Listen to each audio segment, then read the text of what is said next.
Yark Automotive Pregame Show rolls on a homecoming edition live from Kester Plaza, joined by Mike Robinson to my right and the Dean of the Law School here at the University of Toledo, Dean Ben Barros. Thank you so much for your time. We truly appreciate it. Oh, it's my pleasure. Thanks for having me. Well, I want to start. How about the atmosphere, man? Homecoming, 70 degrees. You can't get much better than this. It's beautiful. You really can't. We had a great homecoming parade this morning. It's always great riding in the back of the convertible, but especially nice on a nice day. Awesome. I was gonna say it's getting kind of windy now. Yeah. You know, that's I'm starting to think about kickoff now, baby. So let's start with you, Dean.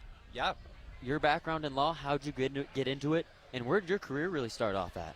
Sure. So I came a little bit late to being interested in law school. You know, a lot of our students, when you talk to them, they decide to be lawyers when they were 7 years old or something like that.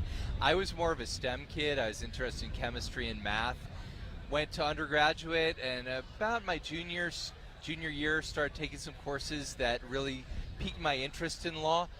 Took a couple years to work between college and law school, but probably around junior year in college is when I started getting interested in it.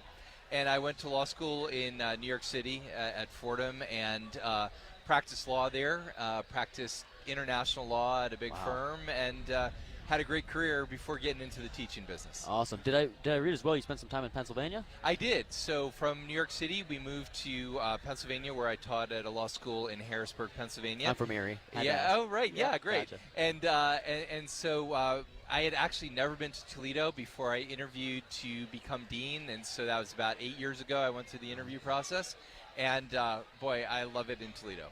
This is a great city, and you know, I got to tell you, a lot of folks who are from here sometimes get a little down on Toledo. And I'll tell you, as somebody who lived in New York City for a long time, I've been a lot of places. This is a great city and a great university. I'm really proud to be here and be part of it. I can echo that as well. Moving here from Pennsylvania, and I don't say this too often, graduate of Bowling Green, but everybody here at Toledo has treated me just with the utmost respect. Seriously, salt of the earth people that I've visited and been able to communicate with so far. Just phenomenal fan base as well, as you can see so far today.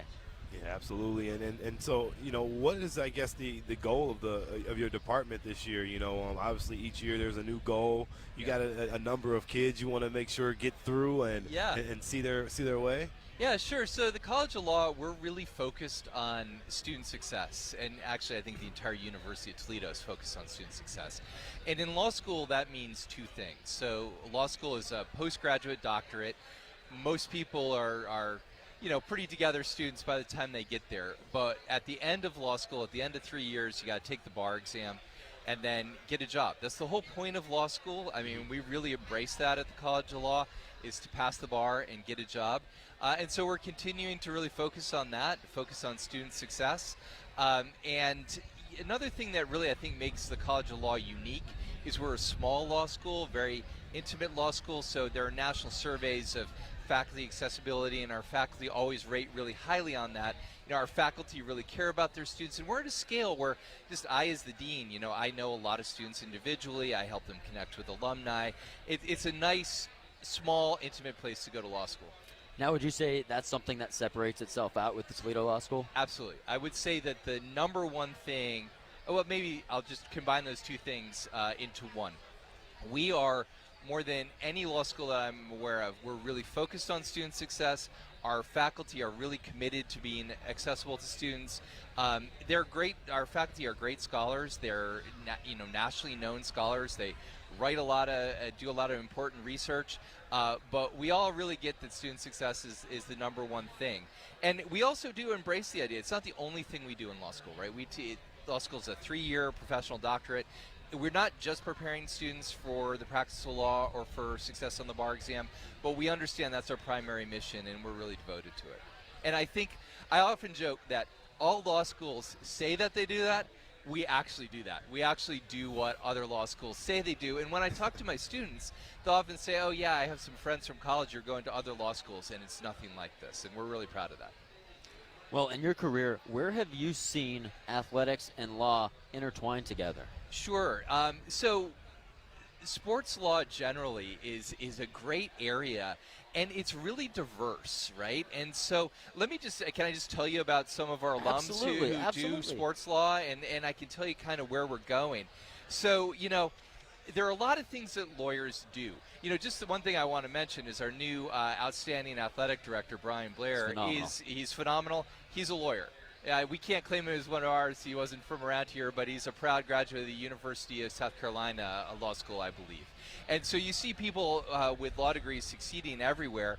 So, things you can do with a law school, with a law degree in sports. So Mike Winger, class of 04, he's the general manager of the LA Clippers, which is a pretty darn good gig. Nice. Team general counsel, Andrea Kimball, class of 97, is the general counsel of Sporting Kansas City in MLS. MLS, yep. Sports agents, Brian Goldberg, class 85, was one of, he was throughout his entire career Ken Griffey Jr.'s agent. Wow. And so those are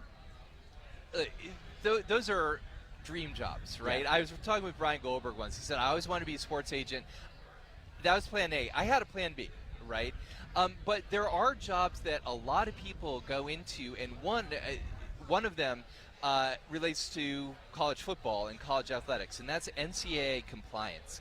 Most large sports programs have lawyers working in their department doing compliance with NCAA regulations. And one person I want to highlight is Lauren Bass, class of 21. She's one of my property law students. She is at your alma mater, down the road. She's doing sports compliance at BGSU. And then one other thing that I think is developing that, before we got on, we chatted a little bit about is name, image and likeness, which is kind of the cutting edge of college sports law. Mm-hmm. And so as most listeners probably know, college athletes are now going to be permitted to profit from their name, image, and likeness. That's going to do great things, I think, for college athletes. Also, as a law school dean, I think it's going to do great things for law.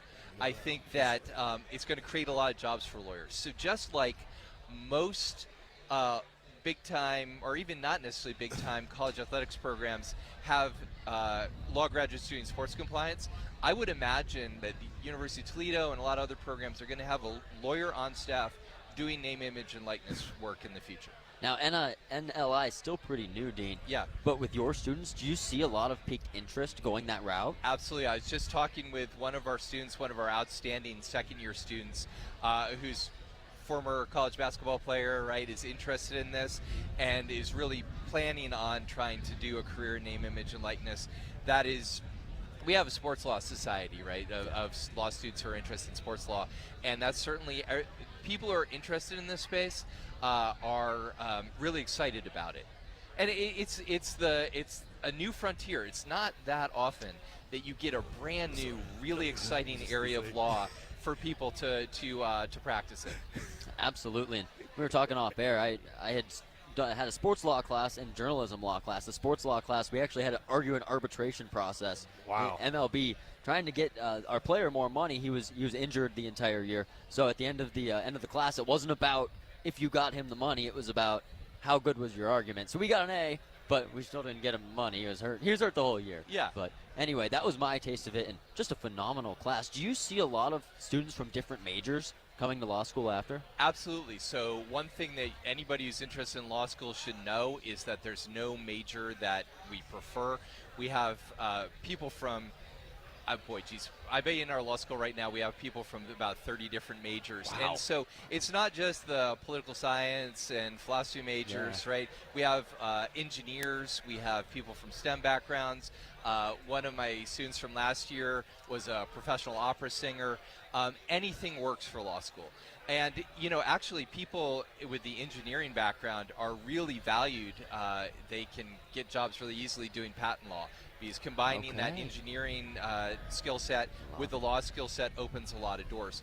And it's like anything else, if you can make yourself unique in the job market, you're going to do well, which is why I think in the name, image, and likeness, I think our students who are former college athletes are going to do well.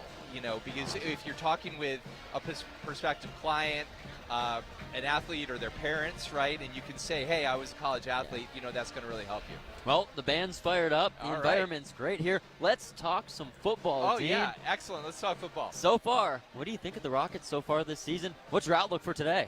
So I think the Rockets are great, and I'm optimistic. I'm an eternal optimist. I was fortunate enough to go out to San Diego last week, so Nice. I watched the game. We have a lot of alumni in San Diego, and so it was great to see them and great to watch the game. I think that it's funny because I don't actually get to watch the games that much. I'm usually working, and it was great to watch them. I think, Taquan Finn, the quarterback, really was a bright spot last week. It was fun watching him. And actually, when he came out for a couple series with an injury, I think you definitely noticed the momentum slow down a little bit. I think that happens a lot when you have somebody come in. But I've been here, I think, about as long as Coach Candle, and I know Coach Candle, and I think we have a great program here. So certainly optimistic, and I would put money on the Rockets today. Looking for a big bounce-back win against Central Michigan. Guys, throw the records out the window. It's MAC football time, baby. Conference play starts today. Exactly. This is when the important part of the season starts. Well, Dean Barros, thank you so much for your time. We appreciate it. Mike, we're going to take a short break. Back with a few more guests from the Kester Plaza. Live, the Yark Automotive Pregame Show rolls on down the UTMC Rocket Sports Radio Network from Learfield. Another season of women's and men's college sports is